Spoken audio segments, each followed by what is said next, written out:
Want to support the channel and get some perks along with it? Consider joining my Patreon page and becoming a member.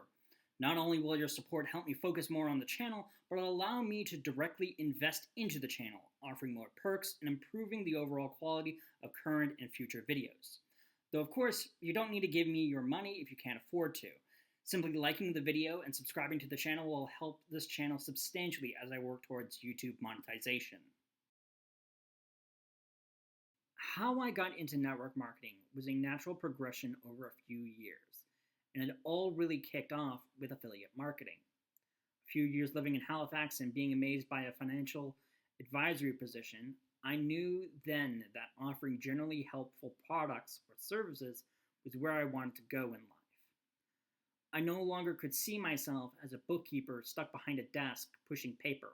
I wanted to genuinely help people and do so in as direct a way I can without having to fish through people's guts or brains. I was still focused a bit on accounting since the background would help, but I knew then I'd be getting a degree I wouldn't really be using. As a result of this, I attended a series of webinars to learn new things and get ideas of what I could be doing. It was how I met Ty Lopez, a figure I've mentioned a handful of times in my latest videos. It was also where I was introduced to affiliate marketing. The idea is simple, and it is similar to how network marketing is meant to work, but clearly it doesn't. You go and sell a product or service you don't have, and you receive a kickback of the profits. And the beauty of affiliate marketing is that you can sell anything at all. This was the general premise that was presented to me in a webinar done by one of the largest affiliate marketing sites at the time, and maybe still is, ClickBank. There they brought on two speakers, people roughly my age at the time, to talk about affiliate marketing, how to set it up, and get people to join up ClickBank to start selling. This was several years ago, and I can't remember all of the details, but one of the talking points that I distinctly remember was on the note of expertise. Because with affiliate marketing, you can pick anything you like and sell it. The speakers had a contingency plan in place to address a particular fear that people might have. What if the product or service I'm selling is something I know nothing about? It's a justified fear or worry to have, but one of the speakers had a plan in place, and it went something like this.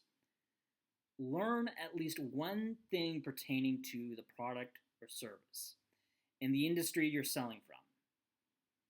Doing so will make you an expert because to the customers, you now know something they don't. It's honestly silly.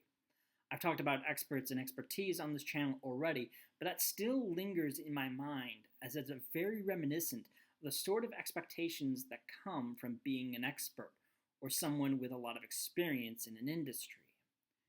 To some degree, you might be expecting me, someone who has been writing about self-help since 2015, to know everything there is to know about self-help. But the reality is, I don't. I don't think I've covered everything that needs to get covered or said everything that needs to be said about this industry. And chances are likely that I will never will.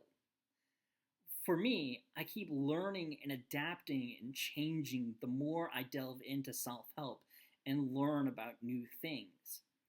And it's because of this that I've come to accept one particular truth that can be said about every single person and their knowledge in any field. We're all clueless, and that's okay. Here is why. 3 reasons it's okay to be clueless.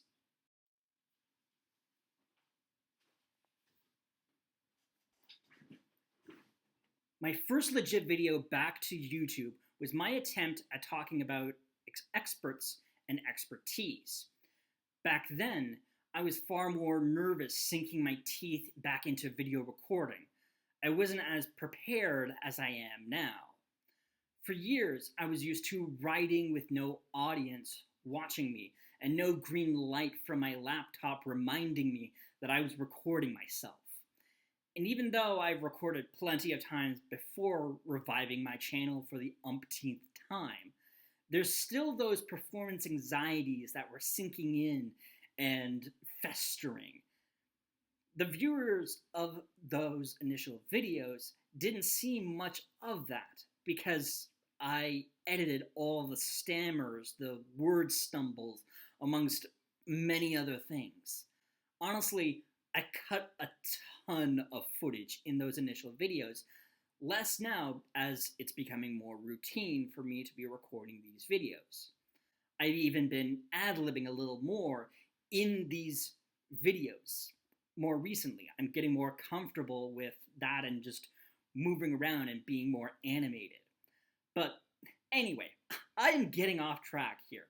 My point of bringing all of this stuff up is to show a sense of unprofessionalism. I was floundering and wasn't exactly delivering my best when I made those videos, and even that video in particular. Even though I've been writing on self-help for nearly a decade at this point, it's a little strange how someone in their 30s has anxieties about recording themselves. And you would be right. I'm not quite used to that. And even though I grew up around technology and being in front of a computer, like social media just wasn't really my thing.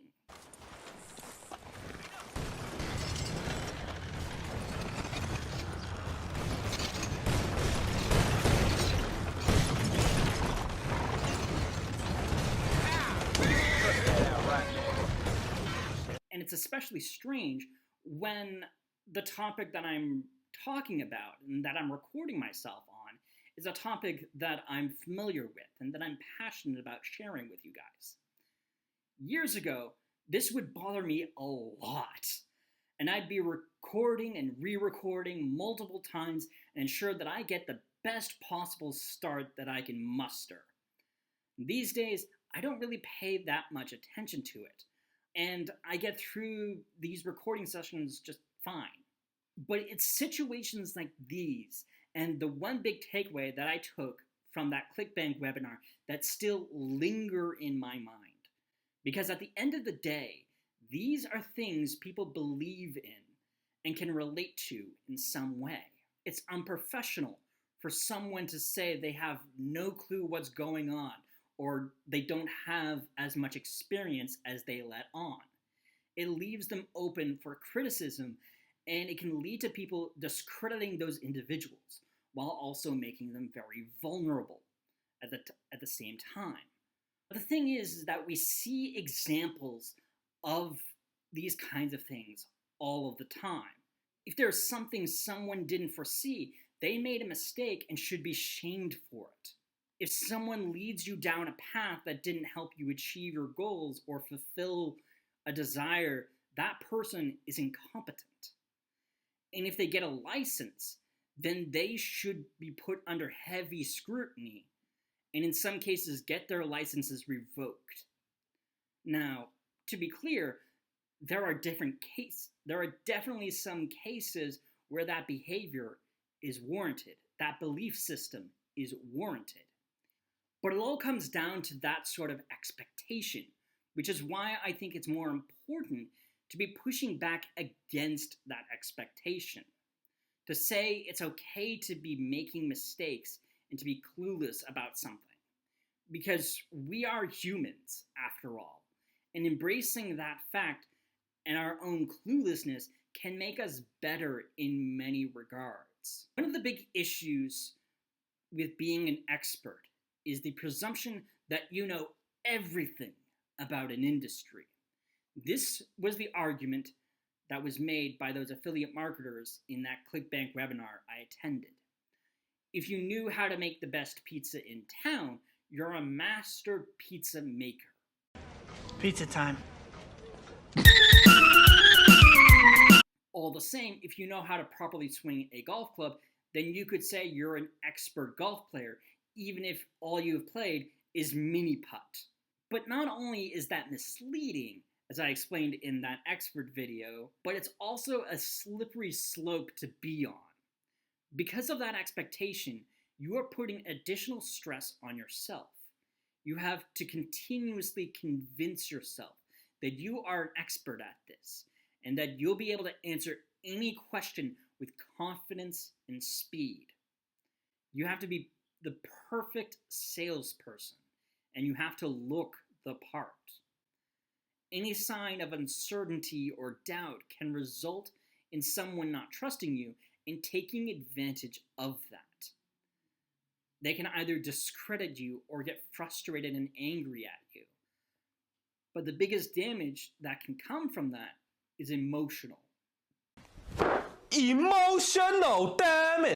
Because one of the issues with imagining yourself as an expert is that when the reality is revealed, it can make you feel like a fraud. Primarily because you were encouraged to be effectively a fraud. It can make you develop some real deep imposter syndrome that you might carry with you long after that stint. I know a lot of writers experience this, as some can't believe that they could write something interesting and captivating on a particular subject for a very long time, let alone ask clients to pay them hundreds or thousands of dollars to do the same thing.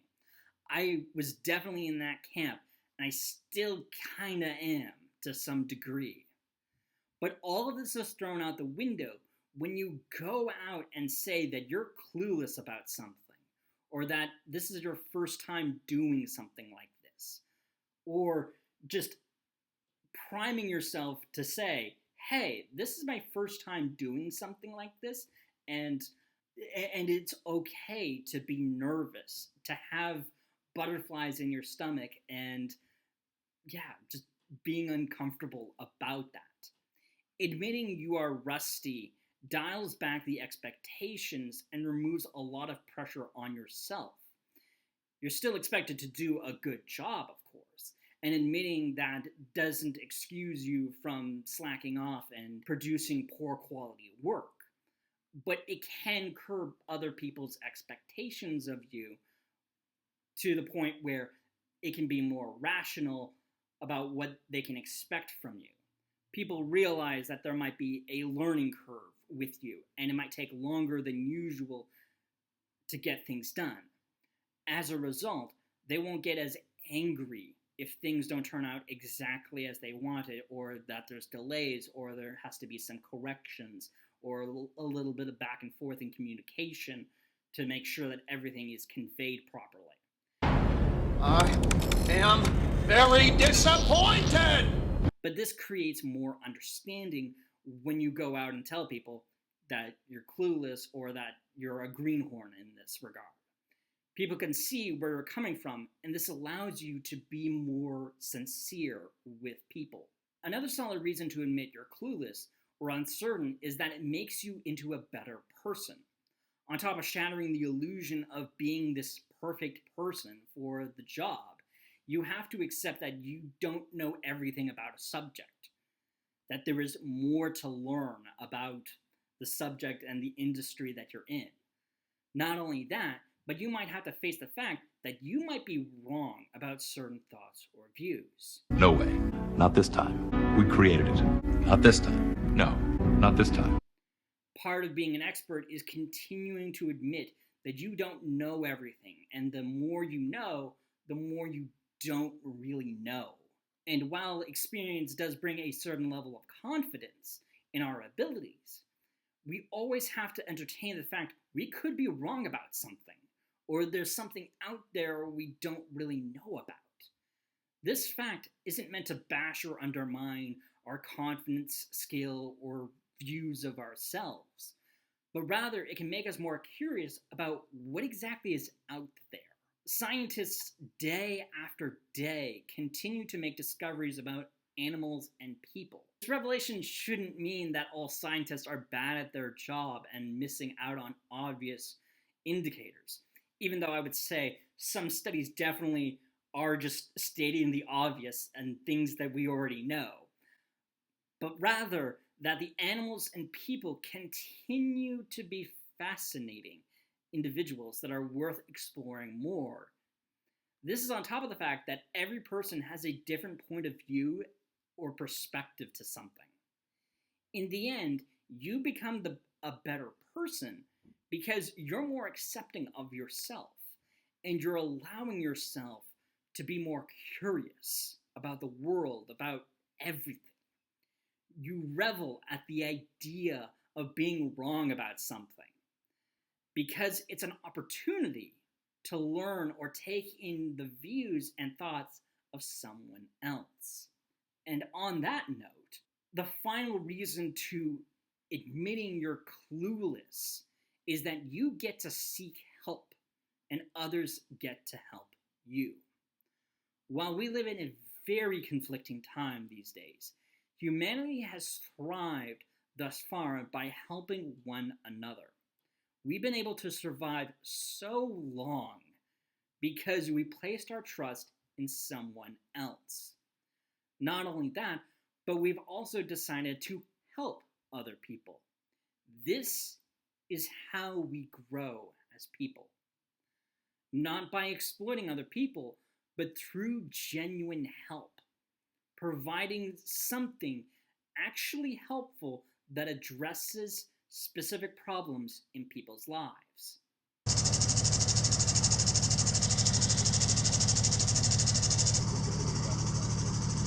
This, I think, is what we're missing the most. One of the scathing issues of self-help is the idea that everything is done on your own. You're solo. You're flying solo on all of these things. And the only helpful bit in this entire journey of your growth is the gurus themselves that are providing instructions and that you happen to stumble into. But as we've seen time and time again, some of those answers can be very misleading. Some of them can be heavily biased, like the idea that every person's vision of success is living in a mansion and driving an expensive car. And in some cases, some of that advice is just plain wrong. But people keep coming back because we believe that at some point, those gurus might offer something genuinely helpful. They might say something that makes you say, aha!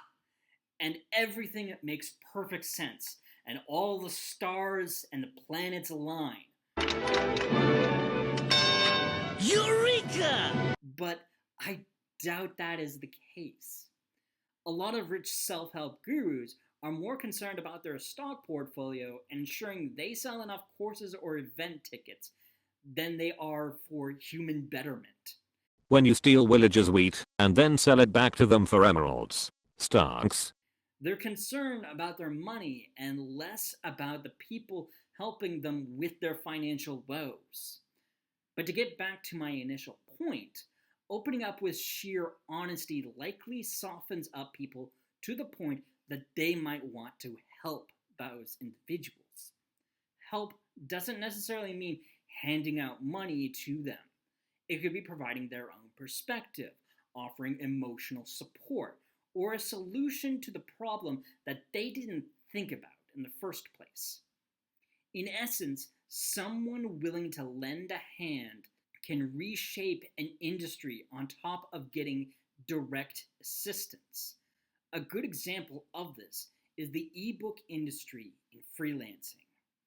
It should come to no surprise that a lot of people hire freelancers to write ebooks, but the industry right now isn't that great in my opinion. The typical gig expects freelancers to write tens of thousands of words and get paid a one-time fee of several $100s. Part of the reason people take these gigs in the first place is probably because of the big dollar number that's written right in front of their face, especially on freelance platforms where people don't always pay freelancers as much as they should be. Oftentimes, I turn down these kinds of gigs as they're definitely not worth the stress that comes from that kind of work. But there was one time where I entertained that idea because I received a message from that client who said this was their first time ever doing something like this, and they did not know what they were doing. Because it was a different change of pace, I was willing to help them out. Though not before I first outlined what they were asking of me and what was mentioned in the work detail. In the end, I didn't get the gig, as the client just ghosted me after showing some vague interest in working with me. But in a sense, it's my way of helping that industry. I will concede that the impact is not that vast in what I did. However, it is like a ripple. It can continue on if people wanted to, and that ripple can create a wave of change. And it all begins with accepting the fact that you don't know everything, and that you're willing to give people the benefit of the doubt that they would be willing to help you sort through this mess and help you grow. I can totally understand people taking advantage of clueless individuals. They are seeking answers and are willing to open up to the very first person that answers their questions. We see this time and again in a variety of different ways, like in our politics, or how we exercise, how we view success, and even the people that we pay attention to.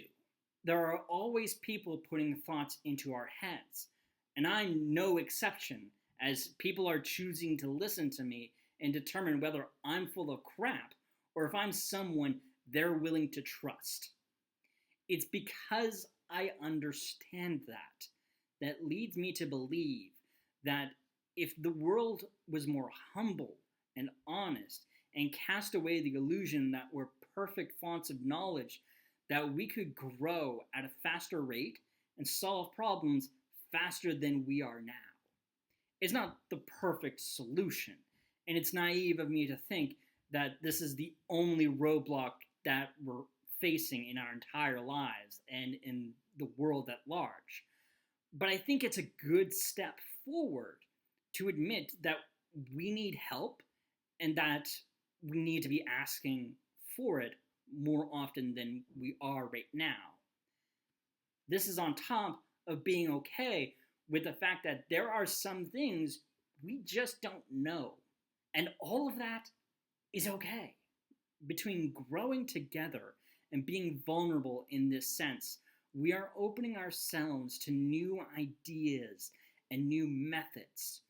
We are improving ourselves through other people. Sometimes things won't work out the way we want it to, and we make bigger blunders. But it's all okay because it's a learning process. We can learn to bounce back and build ourselves back up again when we're ready for that. We can protect our own credibility and belief in our abilities over time.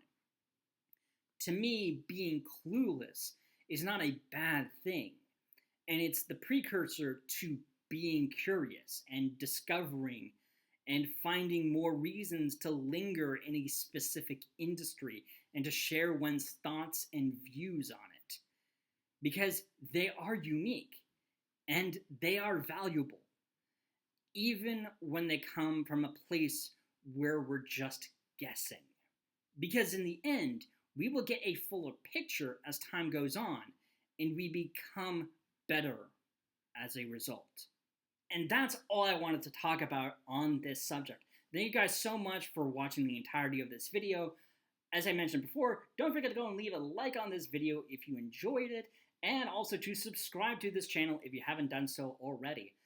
On top of that, I also have a Patreon page. It would be great if I can get like some followers or even some pledges too. That would be absolutely fantastic, as I plan to flesh out my Patreon page more as time goes on. Thank you guys so much.